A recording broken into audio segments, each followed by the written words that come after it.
You put on clothes every morning without thinking twice. A shirt, a jacket, a pair of shoes. It feels so normal that you probably assume humans have always dressed this way, and that clothing was invented for one simple reason: staying warm. But the real answer is far stranger. For most of your species' history, your ancestors survived completely naked. They crossed forests, climbed rocky hills, hunted enormous animals, and raised children without weaving a single piece of fabric. Then, at some point, everything changed. Clothing appeared. And once it did, human history would never look the same again. The surprising part is that warmth may not have been the original reason at all.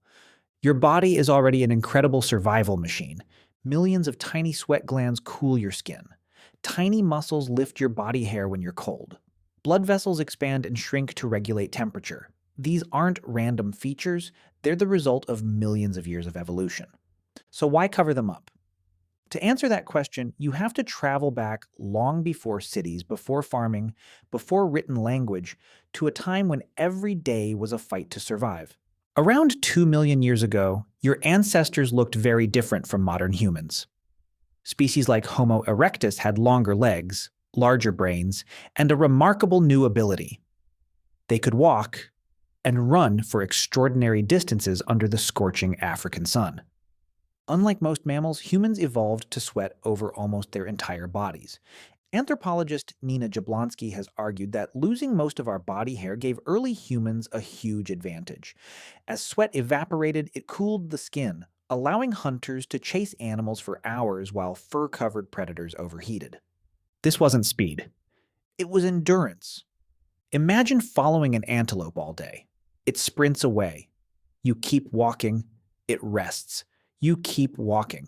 Under the relentless heat, the animal slowly exhausts itself while your cooling system keeps working. That strategy helped shape the human body. Ironically, the same evolutionary change that made humans extraordinary created a completely new problem. Hair had disappeared. Protection had disappeared with it. As groups gradually spread into cooler regions of Europe and Asia, bare skin that worked perfectly in tropical Africa became a dangerous weakness.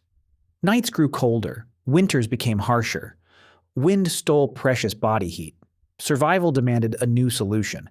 Nature had stopped providing fur. Humans would have to invent their own. But the archaeological record tells an unexpected story. Clothing itself almost never survives. Animal hides rot. Plant fibers decay. Leather disappears. So how do scientists know when people first started wearing clothes? The answer doesn't come from ancient fabric.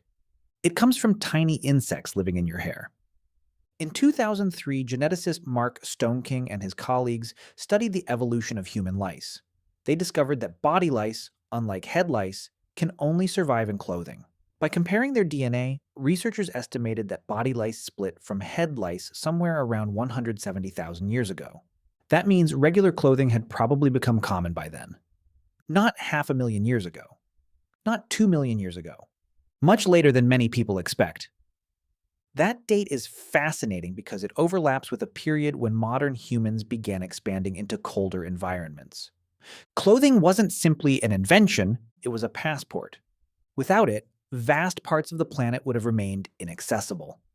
With it, humans could settle landscapes that no hairless primate should have been able to survive. And yet warmth still wasn't the whole story. As archaeologists uncovered more evidence, another pattern began to emerge. Some of the earliest decorated clothing wasn't designed for freezing temperatures at all. Shell beads, dyed pigments, animal teeth, feathers, these weren't necessary for survival. They were necessary for communication. Long before written language, your appearance could tell others who you were, where you came from, whether you belonged to their group, and perhaps even whether you were a skilled hunter or a trusted leader.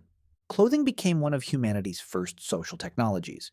It didn't just protect the body, it carried information. And that's a pattern your brain still follows today. You probably choose different clothes for a wedding than for the gym. A job interview feels different from a day at the beach. Without saying a word, clothing signals identity, profession, confidence, culture, and belonging. The instinct isn't modern, it's ancient. Every morning when you decide what to wear, your brain is participating in a behavior that may stretch back over 170,000 years. The materials have changed. The message hasn't.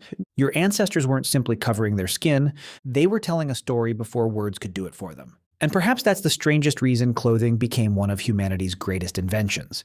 It wasn't just about surviving the cold, it was about surviving together.